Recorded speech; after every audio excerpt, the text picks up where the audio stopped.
ఇప్పుడు కేవలం 7,999K up to 10 kgs వరకు బరువు తగ్గి అధిక బరువు నుంచి వచ్చే ప్రధాన సమస్యలను దూరం చేసుకోండి. సినిమా రిజల్ట్ అనేది డైరెక్టర్ల కెరియర్ ని డిసైడ్ చేస్తుంది. హిట్ పడితే వరుస ఆఫర్స్ వస్తాయి, డిజాస్టర్ అయితే స్పీడ్ బ్రేక్లు పడతాయి. నెక్స్ట్ ఛాన్స్ ఇచ్చే హీరో ఎవరు అనేది పెద్ద పజిల్ గా మారుతుంది. ప్రెజెంట్ ఇదే ఫేజ్ లో ఇరుక్కుపోయాడు ఓ టాలీవుడ్ డైరెక్టర్. నెక్స్ట్ ప్రాజెక్ట్ కోసం హీరో సర్చింగ్ మొదలు పెట్టాడు. పరశురామ్ గీతా గోవిందంతో బ్లాక్ బస్టర్ కొట్టిన డైరెక్టర్. తర్వాత 5 ఏళ్లు వెయిట్ చేస్తే మహేష్తో సర్కార్ వారి పాట చేసే ఛాన్స్ దొరికింది.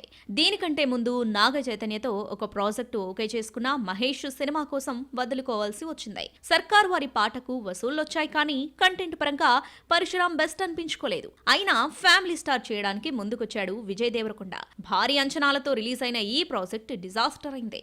దీంతో పరశురామ్ కి నెక్స్ట్ ఏ హీరో ఛాన్స్ ఇస్తాడు అనేది $1 మిలియన్ ప్రశ్నగా మారింది. సర్కార్ వారి పాట, ఫ్యామిలీ స్టార్ 2 సినిమాలు పరశురామ్ బలహీనతలు బయటపడ్డాయి. కథల కూర్పులో, మేకింగ్ లో 2 సార్లు ఫెయిల్ అయ్యాడు. స్క్రిప్ట్ విషయంలో పరశురామ్ ఎవరి మాట వినడనే టాక్ ఇండస్ట్రీ వర్గాల్లో గట్టిగా ఉంది. ఇలాంటి ప్రచారం ఉన్నప్పుడు పెద్ద అవకాశాలు రావడం అంత సులభం కాదు. అయితే ఇన్సైడ్ టాక్ ప్రకారం పరశురామ్తో మరో సినిమా చేస్తానని దిల్ రాజు హామీ ఇచ్చాడట. గతంలో వంశీ పైడిపల్లి, వేణు శ్రీరామ్లకు తన బ్యానర్లోనే ఫెయిల్యూర్స్ చూసినప్పుడు వాళ్ళ టాలెంట్ మీద నమ్మకంతో ఇంకో అవకాశం ఇచ్చి కెరీర్ కుదురుకునేలా చేశాడు దిల్ రాజు. ఇప్పుడు పరశురామ్కు అలాంటి ఆఫర్ ఇవ్వొచ్చని టాక్. అయితే హీరోని సెట్ చేసుకోవడం పెద్ద ఛాలెంజ్. కాస్త మార్కెట్ ఉన్న హీరో దొరికితే సరైన కథతో హిట్ కొట్టొచ్చు. కాకపోతే ఎవరు ఎస్ చెబుతారనేది భేతాల ప్రశ్న.